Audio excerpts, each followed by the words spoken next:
अभी पेरिस में गोल्ड जीतकर आपने जो करिश्मा किया, उसके बाद तो पूरे देश में आपकी चर्चा हो रही है।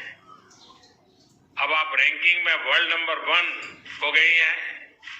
मुझे पता चला है कि आप बचपन में आम तोड़ने के लिए निशाना लगाती थी। आम से शुरू हुई आपकी यात्रा बहुत खास है। अपनी इस यात्रा के बारे में देश बहुत कुछ जानना चाहता है। अगर आप कुछ बताएं तो अच्छा होगा। मेरी यात्रा बहुत अच्छी रही सर, स्टार्टिंग से ही। आम मुझे बहुत पसंद था, इसलिए स्टोरी बट मैंने बैम्बू ब्रो से स्टार्ट किया था और फिर धीरे धीरे मैं मॉडर्न बो पे आई थी सर। बहुत अच्छी रही। स्टार्टिंग में थोड़ा सा स्ट्रगल हुआ था बिकॉज फैसिलिटीज वहाँ अच्छी नहीं थी। उसके बाद एक साथ आर्चरी करने के बाद काफी अच्छी फैसिलिटीज मिली सर और काफी अच्छे कोच भी मिले मुझे। दीपिका जी, जब आप सफलता के इतने शिखर पर पहुंच जाते हैं तो लोगों की आपसे अपेक्षाएं भी बढ़ जाती हैं। अब सामने ओलंपिक जैसा सबसे बड़ा इवेंट है, तो अपेक्षाओं और फोकस के बीच आप संतुलन कैसे बना रही हैं? सर, उम्मीदें तो है, लेकिन सबसे ज्यादा उम्मीदें खुद से होती है और हम यहीं पे फोकस कर रहे हैं कि जितना भी ध्यान है अपने प्रैक्टिस पे हो और कैसे मुझे परफॉर्म करना है, इस चीज पे मैं सर ज्यादा फोकस कर रही हूँ। चलिए, आपको बहुत बहुत बधाई कि आपने विषमताओं में हार नहीं मानी। आपने चुनौतियों को ही ताकत बना लिया है। और मैं देख रहा हूं कि स्क्रीन पर मुझे आपके परिवारजन भी दिखाई दे रहे हैं। मैं उनको भी नमस्कार करता हूं। देश को पूरा भरोसा है कि आप ओलंपिक में भी ऐसे ही देश का गौरव बढ़ाएगी। आपको मेरी ढेर सारी शुभकामनाएं। Thank you sir. आइए हम अब प्रवीण कुमार जाधव जी से बात करते हैं। प्रवीण जी, नमस्ते। नमस्ते सर। हाय, कैसे हैं? बड़ा है सर। प्रवीण जी, मुझे बताया गया कि आपकी ट्रेनिंग पहले एथलीट बनने के लिए हुई थी। आज आप ओलंपिक में तीरंदाजी के लिए देश को रिप्रेजेंट करने जा रहे हैं। ये बदलाव कैसे हुआ? सर, पहले मैं एथलेटिक्स करता था, तो मेरा सिलेक्शन गवर्नमेंट के एकेडमी में एथलेटिक्स के लिए हुआ। तो वहाँ के कोच थे, तो मेरा बॉडी थोड़ा कमजोर था उस टाइम, तो वो बोले कि आप दूसरे गेम में अच्छा कर सकते हो। तो उसके बाद मुझे आर्चरी गेम दिया गया। तो उसके बाद मैंने अमरावती में आर्चरी गेम कंटिन्यू किया। अच्छा, और इस बदलाव के बावजूद भी आप अपने खेल में कॉन्फिडेंस और परफेक्शन कैसे लाए? सर, मेरा एक्चुअली घर से इतना अच्छा नहीं है, थोड़ा फाइनेंशियल कंडीशन ठीक नहीं है। तो मेरे सामने आपके माताजी पिताजी दिख रहे हैं मुझे। मैं उनको भी नमस्कार करता हूँ। हाँ, आप बताइए। मुझे पता था घर जाके मुझे भी मजदूरी करनी पड़ेगी, इससे अच्छा तो यहाँ मेहनत करके आगे कुछ अच्छा करना है, इसलिए मैंने इसमें कंटिन्यू किया। देखिए, आपके बचपन के कठिन संघर्ष के बारे में काफी जानकारी ली है और आपके माता पिता ने भी जिस प्रकार से पिताजी दिहाड़ी मजदूरी से लेकर आज देश का प्रतिनिधित्व करने तक की यात्रा बहुत प्रेरणादायी है। और ऐसे कठिन जीवन आपने बिताया, लेकिन लक्ष्य को कभी अपने आंखों के सामने से हटने नहीं दिया। आपके जीवन के शुरुआती अनुभवों ने चैंपियन बनने में आपकी क्या मदद की? सर, जहाँ मुझे खुद कम लगता था कि यहाँ थोड़ा ज्यादा मुश्किल है, वहाँ मैं यही सोचता था कि अभी तक जितना भी किया, अगर यहाँ हार मान जाऊंगा तो सब कुछ खत्म हो जाएगा। इससे अच्छा कि ज्यादा और कोशिश करके इसको सफल करना है। प्रवीण जी, आप तो एक चैंपियन है ही, लेकिन आपके माता पिता भी मेरी दृष्टि से चैंपियन है। तो मेरी इच्छा है कि माता पिता जी से जरा बात करूं मैं। नमस्कार जी। नमस्कार। आपने बिक्री करते हुए अपने बेटे को आगे बढ़ाया और आज आपका बेटा ओलंपिक में देश के लिए खेलने जा रहा है। आपने दिखा दिया कि मेहनत और ईमानदारी की ताकत क्या होती है। अभी आप क्या कहना चाहेंगे?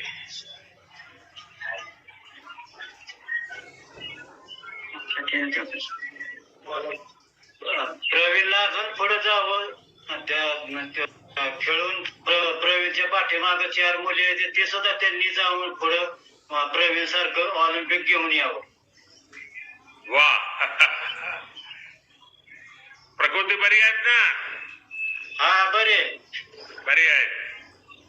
देखिए आपने साबित कर दिया है कि अगर कुछ करने की चाह हो तो परेशानियां किसी को रोक नहीं सकती।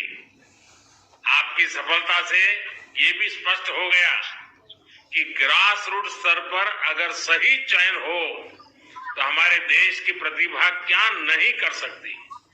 प्रवीण आपको बहुत बहुत शुभकामनाएं हैं मेरी, और फिर से एक बार आपके माता पिताजी को भी प्रणाम है, और जापान में जमकर खेलिएगा।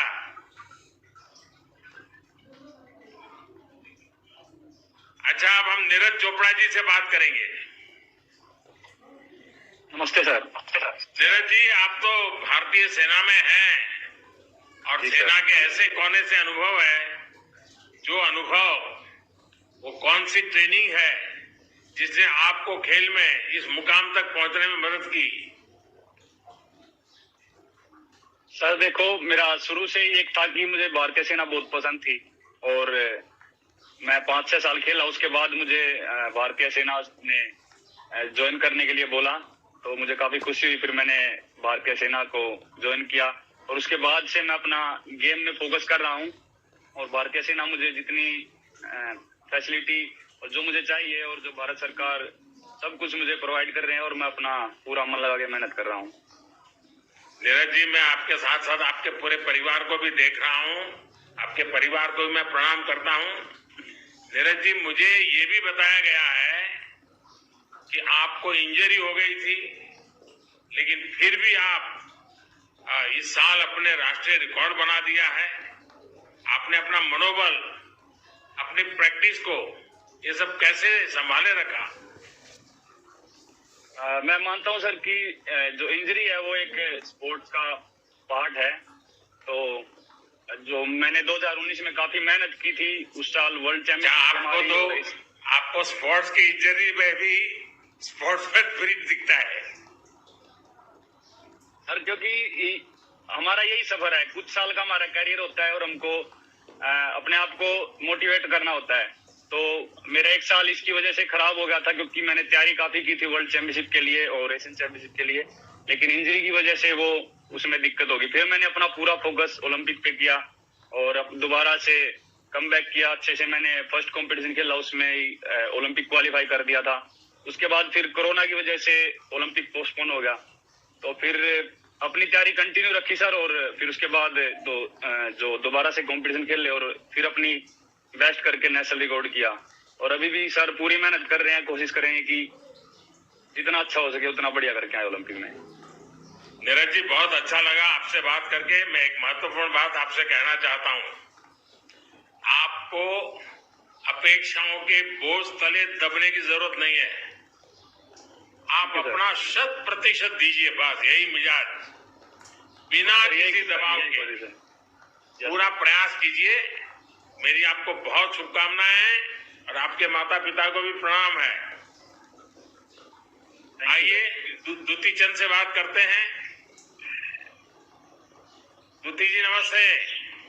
ऑनरेबल प्राइम मिनिस्टर नमस्ते। द्युति जी, आपके तो नाम का ही अर्थ है चमक। द्युति का मतलब ही होता है आभा, और आप खेल के जरिए अपनी चमक बिखेर भी रही है। अब आप ओलंपिक में छा जाने के लिए तैयार हैं। इतनी बड़ी प्रतियोगिता तो आप कैसे देखती हैं? पहले तो आपको ये बता देती हूँ, मैं वीवर्स फैमिली से बिलोंग करती हूँ। मेरी फैमिली में 6 सिस्टर 1 ब्रदर, मम्मी डैडी को 9 मेंबर। जब मेरे घर में लड़की से लड़की पैदा होते जाते थे, गाँव वाले ने मेरी मम्मी को हमेशा क्रिटिसाइज करते थे कि इतना लड़की क्यों पैदा कर रहे हैं। तो बहुत गरीब फैमिली थे, खाने के लिए भी डैडी नहीं था और हमारे पापा का इनकम भी बहुत कम ही था। मन में यही आपके माताजी पिताजी मेरे सामने हैं जी, तो मेरा मन में वही था कि मैं अच्छा खेलूंगी तो देश के लिए नाम रोशन करूंगी, गवर्नमेंट सेक्टर में जॉब मिल जाएगा और जॉब में जो पगार आएगा इसमें मैं फैमिली का सिचुएशन बदल सकती हूँ। तो आज इस कोर्स के बाद आज मैंने बहुत कुछ बदला है मेरी लाइफ को, अपनी फैमिली को। मैं धन्यवाद दूंगी आपको और मेरे मिसेस सर को, इसके डॉक्टर ऑफिस सर को, जिन्होंने मुझे हमेशा सपोर्ट किया है। आपके टीम के माध्यम से मुझे बहुत कुछ मिला है। सिम नवीन पंडित सर को मुझे बहुत मदद किया है और ऑफिस सर ने मुझे सपोर्ट किया है। मेरा हमेशा मेरे लाइफ में तो कॉन्ट्रीब्यूशन रहता है। आपके टीवी माध्यम से एक बार मदद से पता होंगे आपको कि कितना चैलेंज करके कितना दिक्कत करके मैं आज यहाँ तक पहुंची। मेरा मन में वही है, मैं जो साथ में ओलंपिक जाऊंगी, सेकंड ओलंपिक जाऊंगी, टोक्यो ओलंपिक वीडियो में भी पार्टिसिपेट किया था 6 ईयर के बाद 100 मीटर में पीटी समिति के बाद। अभी सेकंड टाइम ओलंपिक जा रही हूँ। मेरे साथ हमेशा हिम्मत तो नहीं जाऊंगी, मैं डरूंगी नहीं इधर, क्योंकि इंडिया का कोई महिला कमजोरी नहीं है। महिला आगे ही बढ़ते रहेगी इंडिया में और महिला लोग आगे ही बढ़ते के देश का नाम रोशन करेंगे। मैं जैसे हिम्मत के साथ ओलंपिक में खेलूंगी और देश के लिए मेडल लेने के लिए कोशिश करूंगी।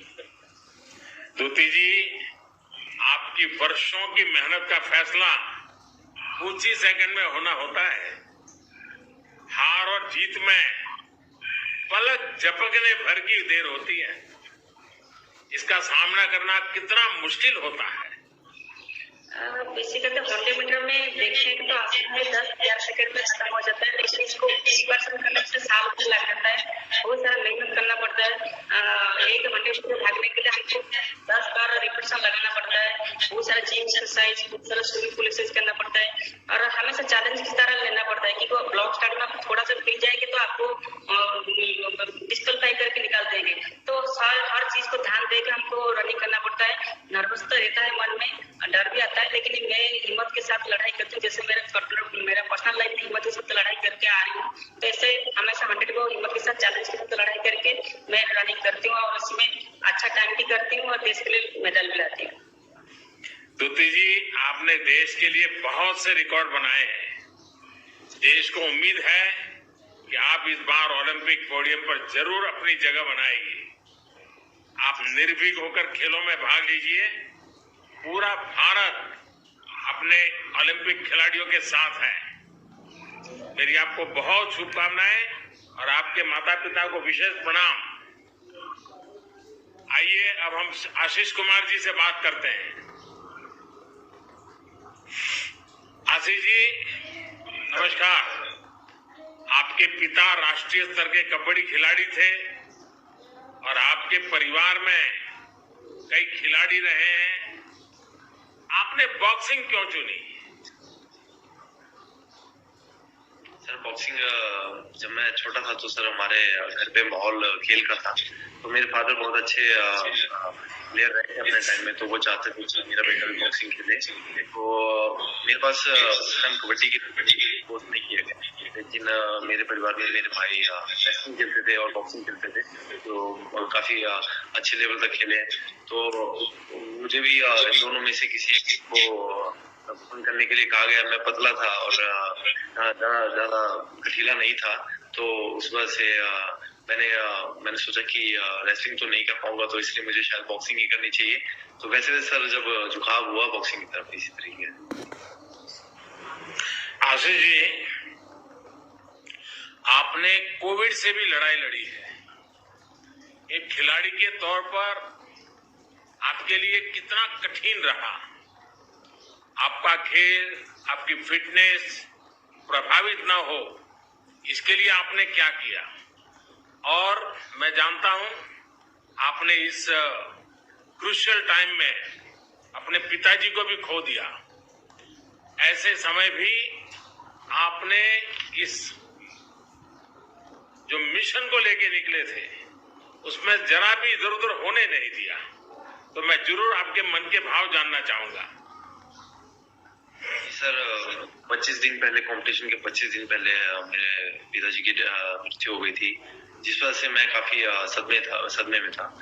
कि मैं इमोशनली भी बहुत हर्ट हो चुका था। काफी प्रॉब्लम जो है मुझे उस टाइम फेस करनी पड़ी। तो उस टाइम मुझे सबसे ज्यादा जरूरत थी वो फैमिली सपोर्ट की थी, और मुझे मेरे परिवार ने बहुत सपोर्ट किया। मेरे भाई, मेरी बहन और मेरे परिवार के सभी जनों ने बहुत सपोर्ट किया मुझे, और मेरे दोस्तों ने भी काफी मुझे बार बार मोटिवेट किया कि मुझे मेरे फादर का सपना पूरा करना चाहिए, जो जिस सपने की शुरुआत में, बॉक्सिंग की शुरुआत में जो उन्होंने सपना देखा था मेरे लिए। तो सर सारा काम छोड़ के उन्होंने मुझे फिर से कैंप ज्वाइन करने के लिए कहा कि आप जाओ और जो फादर का आपका सपना है उसे पूरा कीजिए। तो सर जब मैं स्पेन में था, मैं कोविड पॉजिटिव हो गया था, तो उस टाइम मुझे सिम्टम थे सर। तो कुछ दिन मुझे सिम्टम रहे वहां पे, लेकिन सर वहां पे फैसिलिटी थोड़ी मेरे लिए स्पेशल करवाई गई, और जो हमारे टीम डॉक्टर थे डॉक्टर करण, जो उन्होंने, उनके साथ रेगुलरली कांटेक्ट में था मैं, और स्टाफ के साथ भी कांटेक्ट। तो प्रैक्टिस के लिए मेरे वहाँ पे जो है स्पेस जो है एक अवेलेबल करवाया गया था सर, जहाँ पे मैं प्रैक्टिस करता था, थोड़ी फिटनेस रहता था। लेकिन फिर भी सर काफी टाइम लग गया रिकवरी के लिए कोरोना से। शुभकामनाएं हैं, आपके परिवारजन को भी मेरा प्रणाम है। धन्यवाद। आइए, हम सबका परिचित चेहरा है, परिचित नाम है, हम मैरी कॉम से बात करते हैं। मैरी कॉम जी नमस्ते। प्रणाम। नमस्ते सर। आप तो ऐसी खिलाड़ी है जिनसे पूरा देश प्रेरणा लेता है। इस ओलंपिक दल में भी बहुत से खिलाड़ी ऐसे होंगे जिनके लिए आप स्वयं भी एक आदर्श रही है। अगर वो भी आपको फोन करते ही होंगे, और अगर फोन करते हैं तो आपको क्या पूछते हैं?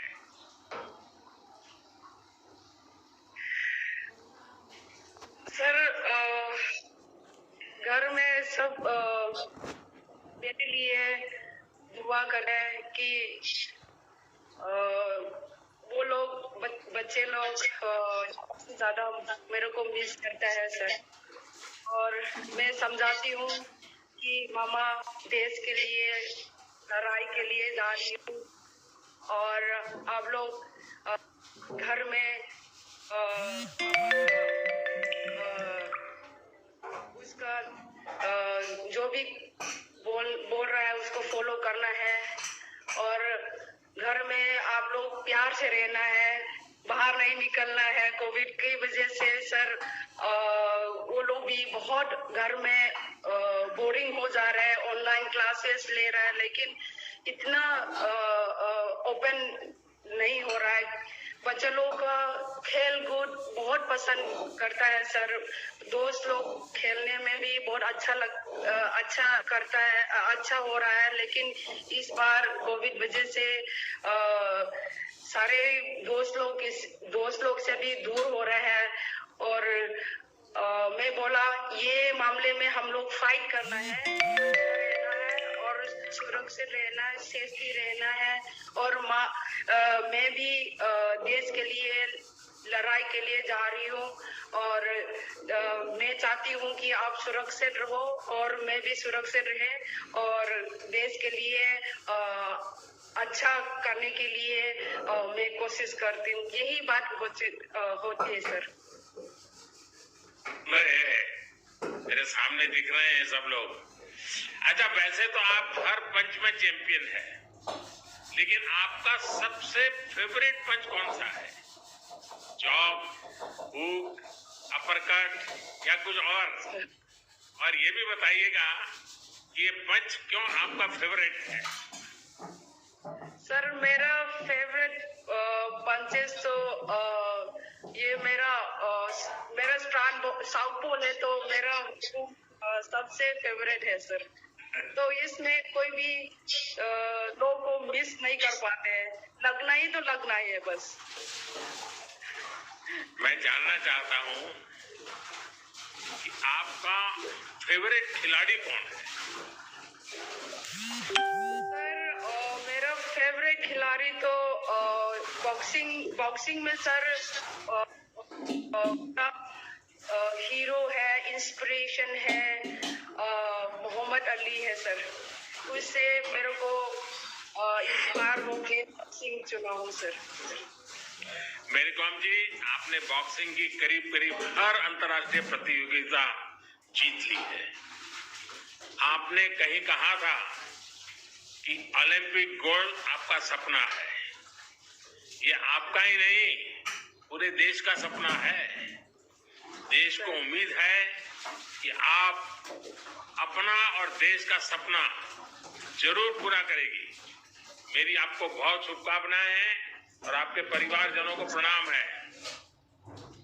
आइए पीवी सिंधु जी से बात करते हैं। नमस्कार सर। सिंधु जी नमस्ते। सिंधु जी, मुझे बताया गया कि आप टोक्यो ओलंपिक से पहले ओलंपिक साइज कोर्ट में प्रैक्टिस करना चाहती थी। अब गोची बाउली में आपकी प्रैक्टिस कैसी चल रही है?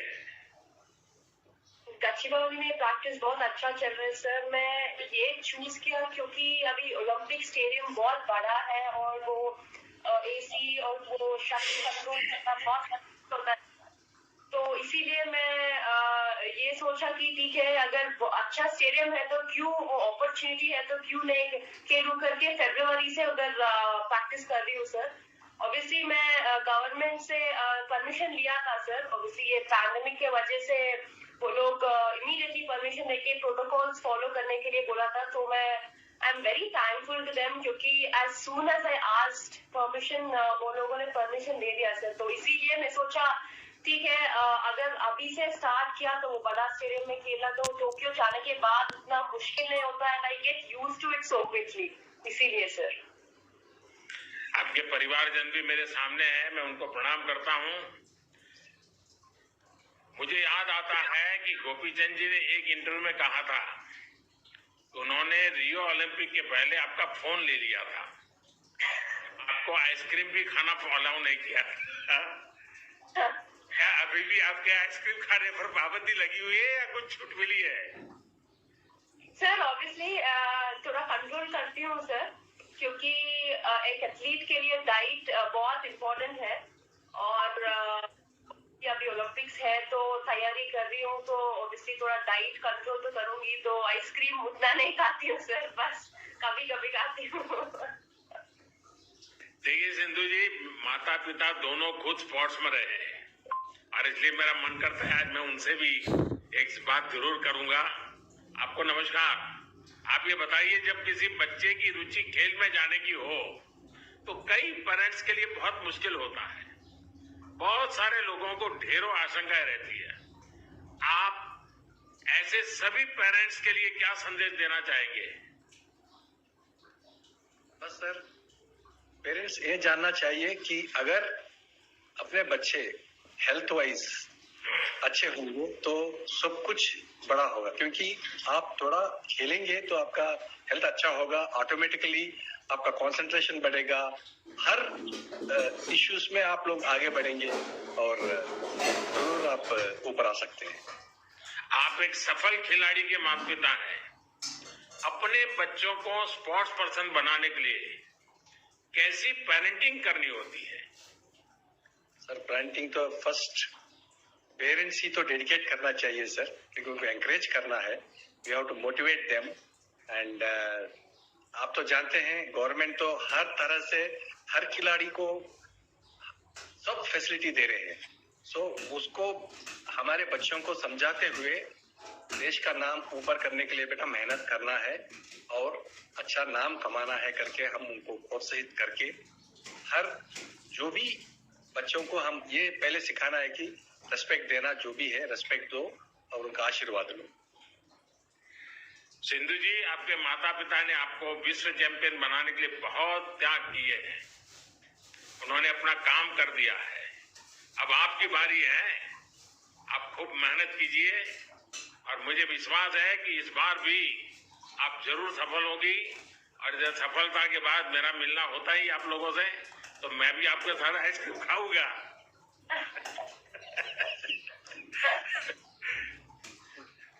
आइए नमस्कार जी, इला से बात करते हैं।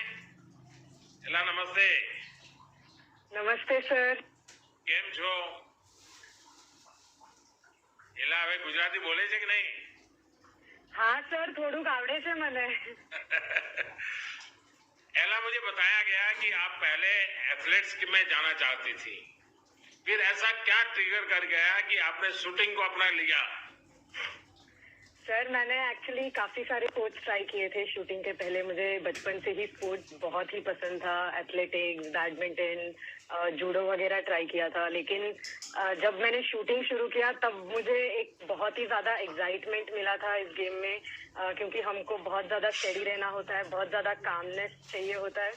तो सर बस वो जो कामनेस चाहिए थी वो थी नहीं मेरे पास. तो आई वॉज लाइक कि ठीक है, इससे ही बहुत कुछ सीखने मिलेगा मुझे इस गेम से. तो उसी से सर बहुत ज्यादा लगाव हो गया गेम से. अभी मैं दूरदर्शन पे एक कार्यक्रम देख रहा था, उसमें मैं आपके माताजी पिताजी को सुन रहा था और वो संस्कार धाम में आपने इसका प्रारंभ किया था, इसका पूरा वर्णन कर रही थी और वहां का बड़ा गर्व के वहीं जाकर के वो आपको याद कर रही थी. अच्छा, स्कूल से ओलंपिक तक बहुत सारे युवा आपकी इस जर्नी के बारे में जानना चाहेंगे. देखिए, मैं मणिनगर का एमएलए था और आप मणिनगर में रहते हैं, और जब मैंने खोखरा में मेरे असेंबली सेगमेंट में सबसे पहले स्पोर्ट एकेडमी जुड़ी थी तो आप लोग खेलने आते थे. तब तो जो बच्ची थी, और आज मुझे उसको देखने के बाद बड़ा गर्व होता है. तो बताइए कुछ अपनी बात. सर मेरी शूटिंग की प्रोफेशनल जर्नी संस्कार धाम से ही शुरू हुई थी. मैं 10th स्टैंडर्ड में थी तो मॉम डैड का ही कॉल था कि ठीक है आप स्पोर्ट्स ट्राई करके देख लीजिए, अगर आपको इतना इंटरेस्ट है तो कर लीजिए करके उन्होंने बोला था. तो स्पोर्ट्स अथॉरिटी ऑफ गुजरात और gun for glory shooting academy से जो MOU साइन हुआ था सर, तो संस्कार धाम ने उन्होंने district level sports school start किया था. तो पढ़ाई भी उधर ही होती थी, पूरा दिन हमारा ट्रेनिंग भी उधर ही होता था सर. तो सर वो जर्नी काफी अच्छी रही है, क्योंकि वहीं से मैंने स्टार्ट किया. और अब जब मैं ओलंपिक्स, मेरी फर्स्ट ओलंपिक्स के लिए जा रही हूँ सर, तो बहुत प्राउड फील होता है कि इतने लोगों की मदद, इतने लोगों ने मेरे इतना सपोर्ट किया, मोटिवेट किया और हमेशा गाइड किया है सर. तो काफी अच्छा लगता है सर. एला, अभी आप ग्रेजुएशन कर रही हैं, शूटिंग कैरियर और एकेडमिक्स को आप कैसे बैलेंस करती हैं? सर मैं तो इसके लिए मेरी यूनिवर्सिटी, गुजरात यूनिवर्सिटी जो है, और हमारे कॉलेज भवन आर्ट्स कॉलेज को थैंक्स करना चाहूंगी. क्योंकि सर एक भी टाइम ऐसा नहीं था कि जब उन्होंने मुझसे बोल दिया हो कि नहीं आपको कंपलसरी आके ये चीज करनी पड़ेगी. उन्होंने मुझे इतनी छूट दी थी. मेरे लिए एग्जाम्स भी वो लोग स्पेशल अरेंज करवा देते थे, मेरे लिए मेरे सेमिनार्स अलग से रखवा देते थे सर. तो काफी सपोर्ट किया है सर. मेरे पूरी जर्नी में उन लोग ने काफी सपोर्ट किया है और स्कूल ने भी मुझे काफी सपोर्ट किया है सर. एला, आपकी जनरेशन एम्बिशियस भी है और मैच्योर भी है. आपने इतनी कम उम्र में विश्व स्तर पर सफलता प्राप्त की है. ऐसे में देश को उम्मीद है कि खेल के सबसे बड़े मंच पर भी आप इसी यात्रा को जारी रखेंगी. मेरी आपको बहुत शुभकामनाएं हैं और आपके माताजी पिताजी को भी मेरा प्रणाम है. वणक्कम. आइए हम सौरभ चौधरी से बात करते हैं. नमस्कार सर. सौरभ जी नमस्ते. आपने इतनी कम उम्र में ही ओलंपिक के लिए क्वालिफाई कर लिया है. कैसे और कब आपका ये मिशन शुरू हुआ? सर 2015 में मैंने शूटिंग अपना स्टार्ट किया था. हमारे पास के गांव में ही एक शूटिंग एकेडमी है, वहाँ पे मैंने स्टार्ट किया. मेरी फैमिली ने भी काफ़ी सपोर्ट किया मुझे. उन्होंने खुद ही कहा कि जब तुझे इतना पसंद है तो ट्राई करना चाहिए. तो मैं वहाँ पे गया, वहाँ पे मैंने ट्राई किया. फिर मुझे अच्छा लगने लगा, धीरे धीरे करते गया और जैसे जैसे धीरे धीरे करते गए ऐसे ऐसे रिजल्ट अच्छा आता गया और रिजल्ट अच्छे आते गए. भारत सरकार हमारी मदद करती गई, तो आज हम यहाँ पर हैं सर. देखिए, आपके परिवारजन भी बड़े गर्व के साथ आज मुझे दर्शन हो रहे हैं उनके भी कि भाई देखिए सौरभ क्या कमाल करेगा. सब उनकी आंखों में बड़ा बड़े सपने दिखाई दे रहे हैं. देखिए सौरभ, मेहनत के साथ साथ शूटिंग में मानसिक एकाग्रता की भी बहुत जरूरत होती है. इसके लिए आप योग वगैरह करते हैं या कुछ और तरीका आपका है जो मुझे भी जानने में खुशी हो, देश के नौजवानों को भी जानने में खुशी होगी? सर मेडिटेशन करते हैं, अपना योगा करते हैं सुबह. और सर शांत रहने के लिए ये तो हमें आपसे जानना चाहिए कि आप इतने बड़े मतलब पूरे हिंदुस्तान को संभाल रहे हो, तो आप उसके लिए क्या करते हो?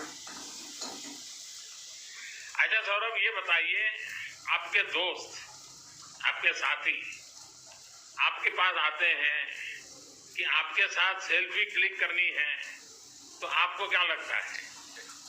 पहले तो नहीं करते होंगे। नहीं, जब मैं घर पर जाता हूँ तो हमारे गांव में पड़ोस में मेरे जो दोस्त है वो आते हैं, वो सेल्फी लेते हैं, मेरे जो पिस्टल है उसके साथ सेल्फी लेते हैं, काफी अच्छा लगता है। देखिए सौरभ, मेरी बातों से लग रहा है कि आप बहुत ही फोकस हैं, जो आप जैसे युवा के लिए बहुत अच्छी बात है। शूटिंग में भी इसी फोकस और स्थिरता की जरूरत है। आपको तो अभी बहुत लंबी यात्रा करनी है, देश के लिए कई मुकाम हासिल करने हैं। हम सभी को विश्वास है कि आप ओलंपिक में बहुत अच्छा प्रदर्शन करेंगे और भविष्य में भी बहुत आगे आएंगे। आपको और आपके परिवारजनों को मेरा प्रणाम। आइए हम शरद कमल जी से बात करते हैं। शरद जी नमस्ते। नमस्ते सर। शरद जी, आपने 3 ओलंपिक्स में भाग लिया है, आप तो बड़े जाने माने खिलाड़ी हैं। आप उन युवा खिलाड़ियों को क्या सुझाव देंगे जो पहली बार ओलंपिक में देश का प्रतिनिधित्व कर रहे हैं? इस बार जो ओलंपिक्स होने वाली है ये काफी एक नया सिचुएशन में हो रही है, बल्कि ये कोविड-19 के टाइम में हो रही है। तो पिछले 3 जो ओलंपिक्स था, इस ऐसे अनुभव कुछ भी नहीं था जहां पे हमारा कंसंट्रेशन पूरी स्पोर्ट से हटके जो हमारी सेफ्टी के लिए है, जो प्रोटोकॉल्स मेंटेन